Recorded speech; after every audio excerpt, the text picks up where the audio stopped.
Rafael Botelho, sou ortopedista e traumatologista com subespecialização em pés e tornozelos.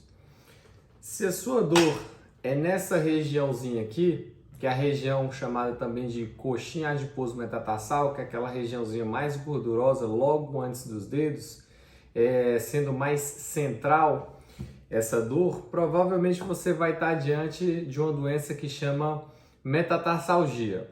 O que é essa metatarsalgia? Nada mais é do que uma má distribuição de carga no pé.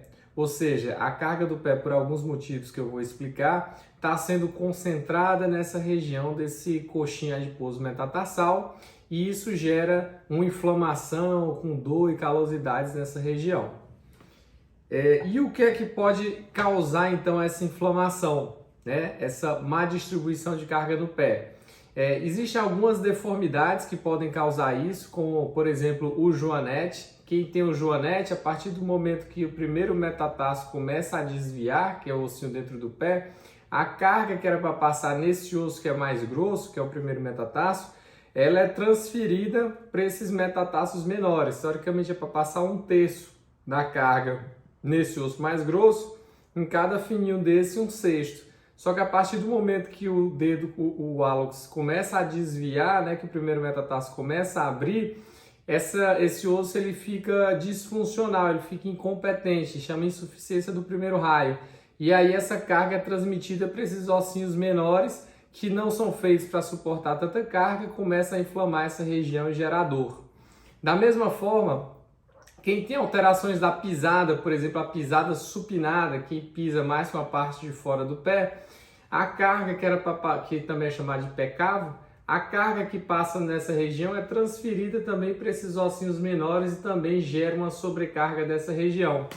Outras causas também podem acontecer, por exemplo, a alteração da fórmula metatarsal. O que isso quer dizer? Quando esses ossinhos centrais eles são muito compridos, é como se eles chamassem a carga que passa no pé também neles e geram uma sobrecarga dessa região.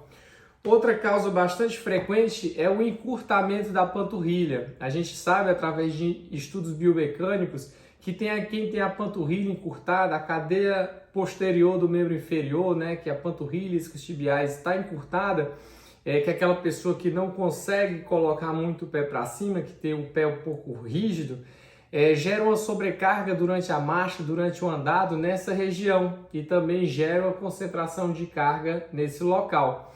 Da mesma forma, a utilização de alguns calçados inadequados, calçados que não protegem o pé, né, que são calçados muito flexíveis, né, muito moles, também não protegem o pé, pode predispor isso. Ou então quem utiliza saltos muito altos, no caso das mulheres, também jogam muita carga para essa região. Então tudo isso são fatores de risco para dor nessa região, além de outras coisas também que podem piorar, como atividades físicas muito extenuantes, né? Corridas, treinos funcionais, crossfit, atividade esportiva a nível competitivo também podem ser fatores de risco para o surgimento dessa doença.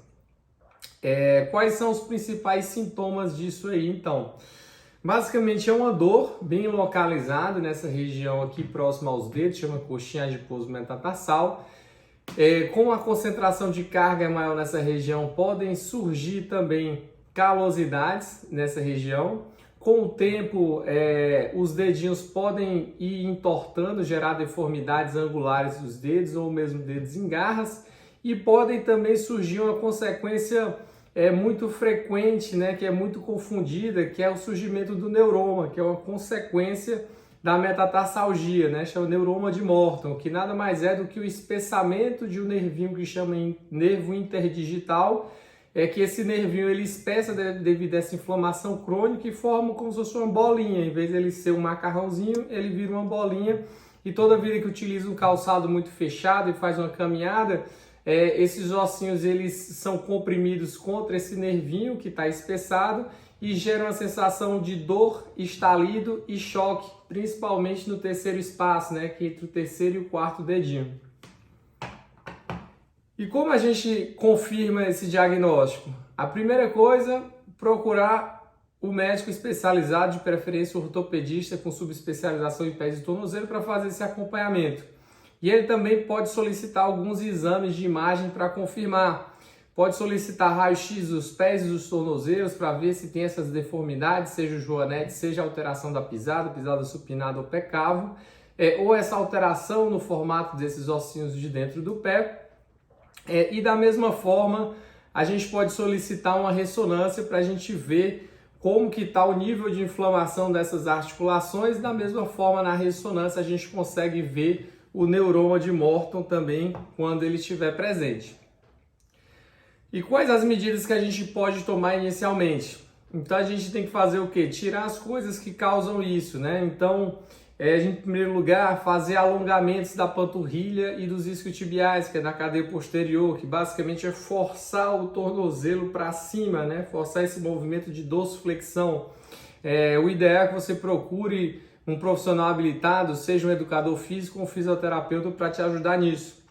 Segunda coisa, a mudança dos calçados. Como a gente conversou, calçados com saltos muito altos ou calçados do solado muito flexível podem desencadear uma sobrecarga nessa região.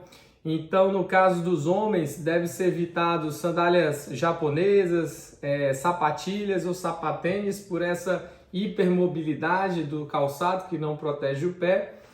E priorizar utilizar então os sapatos do solado mais rígido, seja o tênis de corrida ou o sapato social. E se for utilizar uma sandália mais espessa, que seja mais firme o solado. Nas mulheres, então, da mesma forma, deve-se evitar saltos muito altos, escarpãs muito altos e sapatos muito flexíveis, como sandália japonesa, sapatilhas ou, no caso, a rasteirinha também deve ser evitada. E priorizar utilizar o quê? Sapatos então firmes e do solado plano ou baixinho, no caso do tipo Anabela, plataforma, mas pode ser também o tênis de corrida ou a bota.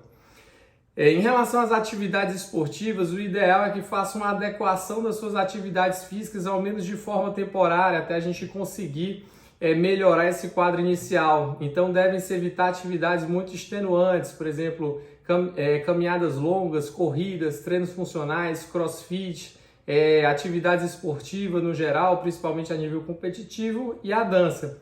Mas pode ser tranquilamente trocadas essas atividades por o quê? Ao invés de caminhar, correr, pode fazer uma bicicleta ou elíptico. Ao invés de fazer uma atividade esportiva, você pode fazer uma musculação ou exercício na água, hidroginástica, natação ou mesmo o pilates também, todas são excelentes atividades nesse começo. Existem também palmilhas que fazem uma redistribuição da carga na região do antepé.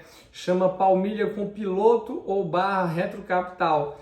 O que é isso? Existem as palmilhas que elas vêm com a almofadinha na região central dela, que essa almofadinha não tem a intenção de servir como um conforto nessa região. Ela tem função sim de vir antes do local da dor para elevar esses ossinhos do pé, né, logo antes do local da dor e tentar redistribuir melhor a carga na região do antepé.